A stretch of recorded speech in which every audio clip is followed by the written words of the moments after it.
This is Democracy Now!, democracynow.org, the War and Peace Report. I'm Amy Goodman with Nermeen Sheikh. As we go now to the controversy around the award-winning film director, Quentin Tarantino. On October 24th, Democracy Now! Was down at Washington Square Park. There was a major protest there. Quentin Tarantino spoke at the Rise Up October rally against police brutality before thousands of people here in New York City. I got something to say, but actually I would like to give my time to the families that want to talk. I want to give my time to the families. However, I just do also want to say, what am I doing here? I'm doing here because I am a human being with a conscience. And when I see murder, I cannot stand by, and I have to call the murdered, and I have to call the murderers, the murderers. Now I want to give my time to the family. Quentin Tarantino's comments have come under intense criticism. Several major police unions have called for a boycott of his films. On Wednesday night, Tarantino defended his remarks on All In with Chris Hayes. Now, in the case of Walter Scott, who was the man running in the park and was shot in the back. In the case of Sam DuBose, I believe those were murder, and they were deemed murder. And the reason, and the only reason they were deemed murder is because the incidences were caught on video. However, if they had not been caught on video, the murderers would have gotten away with their murder. In the case of Eric Gardner, in the case of Tamir Rice, I believe that those were murders, but they were exonerated. That was award-winning film director Quentin Tarantino speaking on Chris Hayes last night. So, Viggo Mortensen, could you respond to this controversy?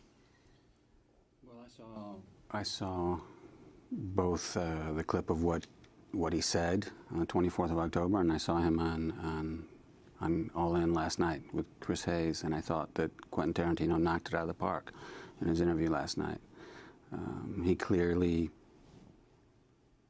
saw what anybody with eyes in their head could see in certain videos. Fortunately, those certain events were videotaped of police brutality. He was commenting like the people, the families of those who've been slain by police officers, unarmed people. You know, in some cases, those acts have been condemned, you know, have been called murder, and in other cases they have controversially not been. You know, what happened on Staten Island, you know, recently, and in other places, even though they were videotaped and all could see what was going on, you know, clearly there is it's a small minority, obviously, and it is a problem of police officers, not just in New York and not just in Missouri and, you know, not just in the South, but all over the country.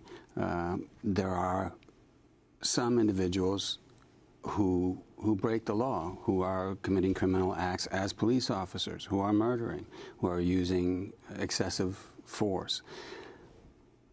But what's more troubling, and that's part of the reaction, the backlash against Tarantino, is the condoning, the tacit condoning of these abuses of power by certain police officers, by their bosses, by people who should know better. Quentin Tarantino did not say that all cops are murderers.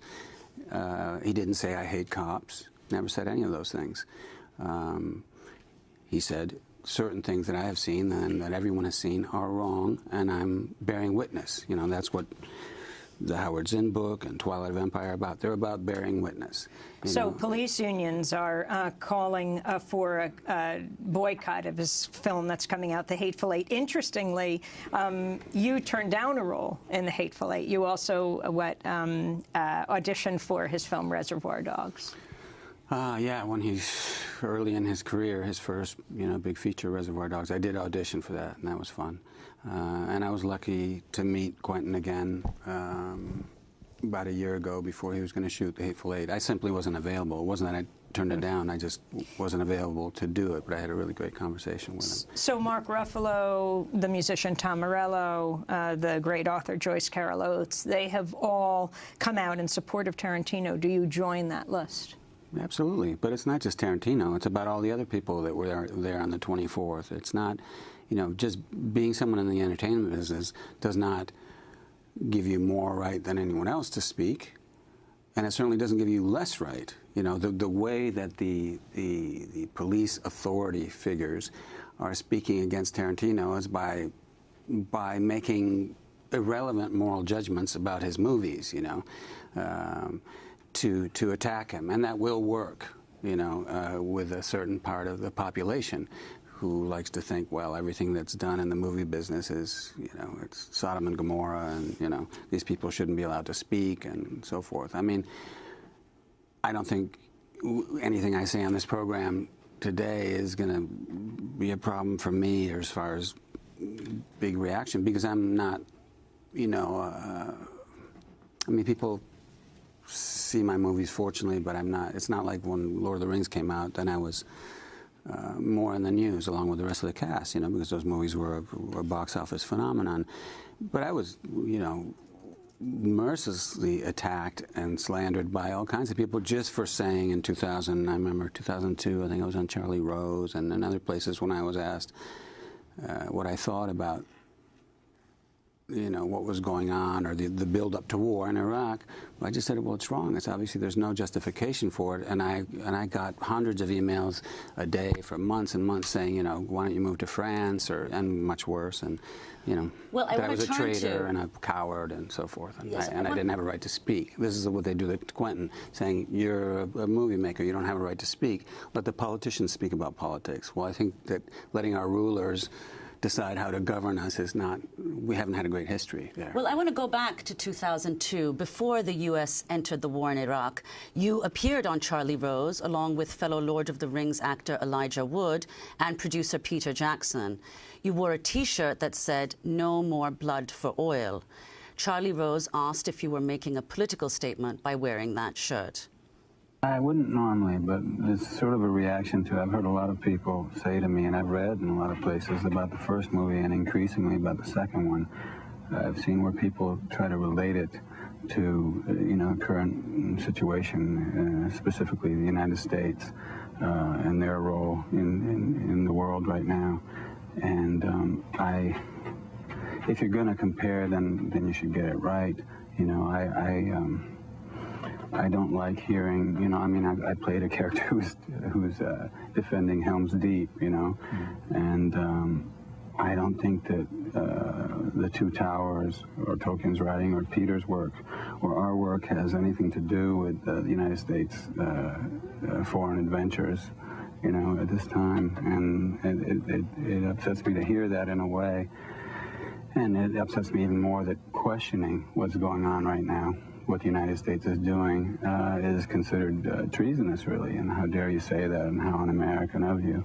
And really, this country is founded on the principle that if the government isn't serving the people, you at least have the right to say, wait a minute, what's going on? And there's no questions really being asked at large about what we're doing. That was your appearance on Charlie Rose in 2002. So could you talk about the response that you received to what you said that evening on Charlie Rose? Well, there were some people, you know, friends of mine, or people who are among those who do like to find out, who do like to see what's going on and think for themselves, who felt that it was a good thing to speak up, you know. And yes, I was there to promote the movie, and there are some who would say, well, you know, you're there to talk about the movie, don't talk about that. He asked me about the shirt I was wearing, so I answered. And there are times where... You made the No More Blood for Oil T-shirt yourself. No More Blood for Oil, yeah. And, yeah, with a Sharpie before going in there, and on a white T-shirt. I think there's times where you have to speak up, or you should, or you look back and you think, you know, I should have said something, because I knew better. And that goes for most of Congress, you know, in 2002 and 2003. This interview that you just showed a clip from was in the fall of 2002.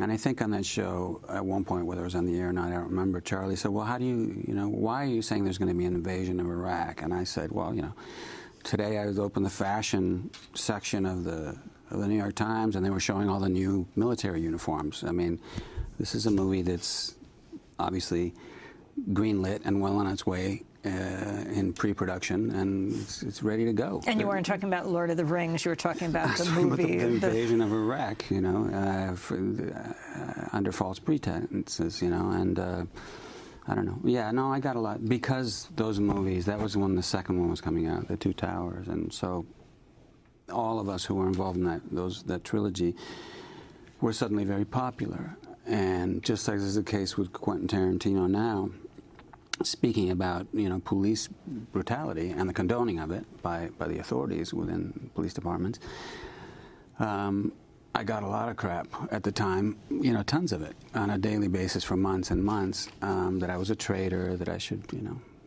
move to France, as I say, and then much worse, you know.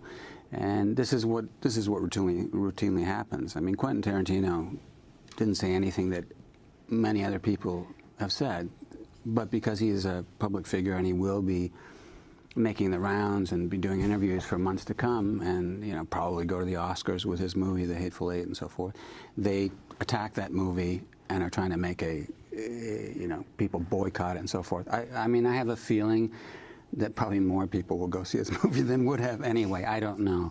It doesn't matter. But sometimes you do lose employment. You do. Have you ever? I don't know.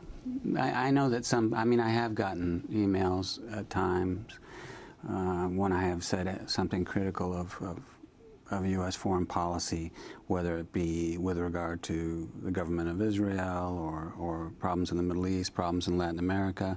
When I've spoken about, you know, something that's a long tradition in this country. I mean, even in recent history, the Clinton doctrine, Bill Clinton doctrine, basically says that the United States reserves the right to use unilateral military force anytime, anywhere that you know, it feels that it doesn't have access to foreign markets or resources, anytime it wants to enforce its you know, geopolitical ambitions. I mean, that's crazy. That's tyranny. And George W. Bush didn't do anything new. He just followed that doctrine, and so has Barack Obama. You know, I saw an excellent show you had on here with Jeremy Scahill talking about the drone papers. I mean, everybody should see that, you know. I want to see, I want to know, and when I saw that show, I sent that link to everybody I knew, and many people I didn't know. And whether they looked at it or not, I don't know, but there are times where you have to say something. I felt at that moment in 2002, in the fall of 2002, I was in New York City, and here we were, you know, New York City, where the year before, you know, September 11th and all that. And just there are certain things that can't be left alone without comment, I think. And